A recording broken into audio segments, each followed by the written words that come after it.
अस्सलाम वालेकुम बच्चों। आज हमारी कहानी का टॉपिक है the mouse and the lion, शेर और चूहा। एक दफ़ा का जिक्र है कि जंगल में एक शेर रहता था।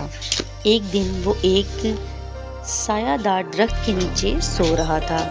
एक चूहा अपने सुराख में से बाहर आया। उसने उसके जिस्म पर उछलना कूदना शुरू कर दिया। शेर बेदार हो गया। वो बहुत नाराज हुआ। उसने चूहे को पकड़ लिया और उसे मारना चाहता था। चूहे ने माफ करने की इल्तिजा की। शेर को उस पर तरस आ गया और उसकी जान बख्श दी। चंद दिन बाद शेर एक जाल में फंस गया। उसने जाल के रस्सों को तोड़ने की बहुत कोशिश की, लेकिन नाकाम रहा। वो जोर जोर से दौड़ा। चूहे ने उसके गरजने की आवाज सुनी। ये वहां पहुंचा और अपने दांतों से रस्सों को काट दिया। जल्द ही शेर आजाद हो गया। उसने चूहे का शुक्रिया अदा किया और रवाना हो गया। हमें इससे